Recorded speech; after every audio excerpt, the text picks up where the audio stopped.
Hi friends, welcome to my channel voice of Vishnuvardhan. Friends, ఈరోజు ఐపీఎల్లో 9th match జరుగుతుంది. Gujarat Titans versus Mumbai Indians. Narendra Modi stadium వేదికగా గుజరాత్లో అహ్మదాబాద్లో జరుగుతుంది. టాస్ గెలిచి ఇది ముంబై బౌలింగ్ తీసుకుంది. ఫస్ట్ 10 ఓవర్స్లో గుజరాత్ 92 for 1 ఉంది. తర్వాత నెక్స్ట్ 10 ఓవర్స్ గురించి మాట్లాడుకుందాం. నెక్స్ట్ 10 ఓవర్లో బాగానే బ్యాటింగ్ చేశారు. సాయి సుదర్శన్ 63 రన్స్ కొట్టాడు. సుమన్ గిల్ 38 రన్స్ కొట్టాడు. Jos Buttler 39 runs. Shahrukh Khan 9 runs. Rutherford 18 runs.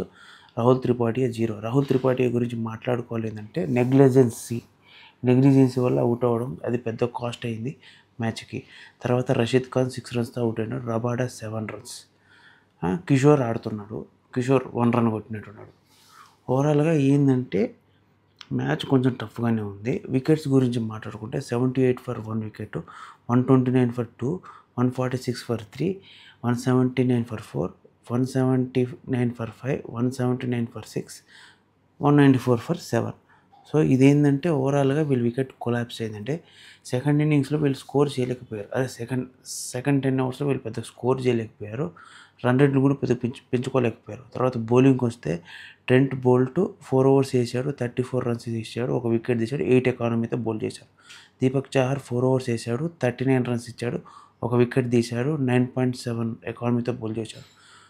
Rahman 2 overs వేసాడు, 28 runs ఇచ్చాడు, 1 వికెట్ తీశాడు, 14 ఎకానమీతో బౌల్ చేశాడు. హార్దిక్ పాండ్యా 4 overs వేసాడు, 29 runs ఇచ్చాడు, 2 వికెట్ తీశాడు, 7 ఎకానమీతో బౌల్ చేశాడు. మిచెల్ శాంట్నర్ 3 overs వేసాడు, 25 runs ఇచ్చాడు, 8 రన్ రేట్తో బౌల్ చేశాడు. సత్యనారాయణ రాజు మన తెలుగుడు 3 overs వేసాడు, 40 runs ఇచ్చాడు, 14 ఎకానమీ పైనతో బౌలింగ్ చేశాడు. సో 14 ఎకానమీతో బౌలింగ్ చేశాడు.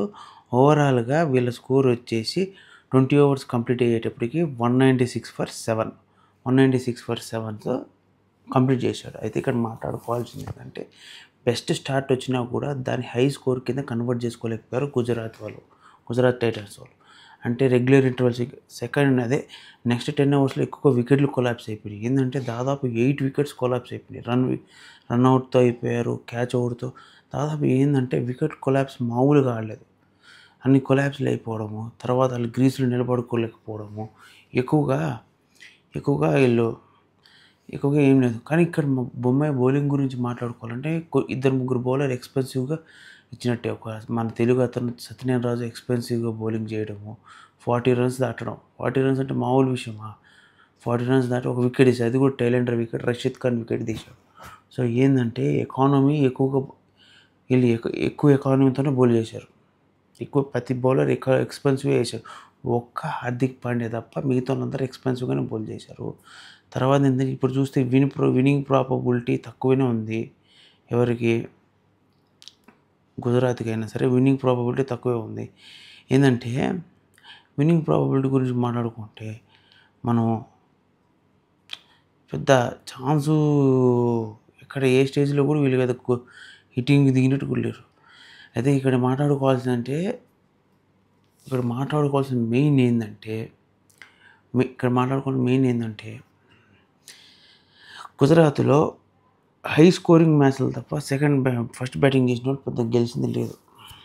అంటే ఇప్పుడు వీళ్ళు ఎక్సలెంట్గా బౌలింగ్ చేయాలి. ఎవరు? గుజరాత్ వాళ్ళు చేస్తారా అంటే డౌటే. ఎందుకంటే లాస్ట్ మ్యాచ్లో చూసాం కదా వాళ్ళు ఎంత ఎక్సలెంట్గా బౌల్ చేశారో.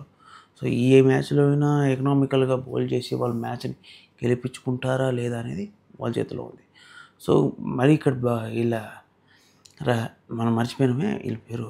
ముంబై వాళ్ళు బ్యాటింగ్ గురించి మాట్లాడాలంటే వాళ్ళు కూడా సరిగ్గా ఎకనామికల్గా బ్యాటింగ్ చేయాలి. ఎందుకంటే 194 చిన్న టార్గెట్ కాదు. నేను చెన్నై కూడా 196 టార్గెట్ చేయలేక చితికిల పడిపోవడం అంటే week bowling, fielding plus batting కూడా. ఓవరాల్గా నేను చెన్నై కంప్లీట్గా ఫెయిల్ అయినట్టే.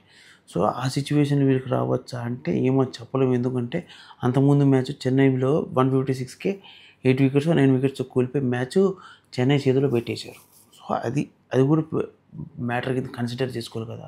సో ఇప్పుడు ముంబై వాళ్ళు ఫస్ట్ 6 ఓవర్స్లో ఎలా బ్యాటింగ్ చేస్తారో దాన్ని బట్టి మనకు వాళ్ళకి విన్నింగ్ ప్రాబబిలిటీ పెరుగుతుంది. ఎందుకు చెప్తున్నానంటే ఫస్ట్ 6 ఓవర్స్లో ఫీల్డర్స్ అందరూ ఇన్నర్ సర్కిల్లో ఉంటారు కాబట్టి ప్రాబబిలిటీ బౌండరీ హిట్టింగ్ ప్రాబబిలిటీ అయినా సరే, ఎక్కువ రన్స్ తీసే ప్రాబబిలిటీ అయినా ఎక్కువ ఛాన్సెస్ ఉంటాయి.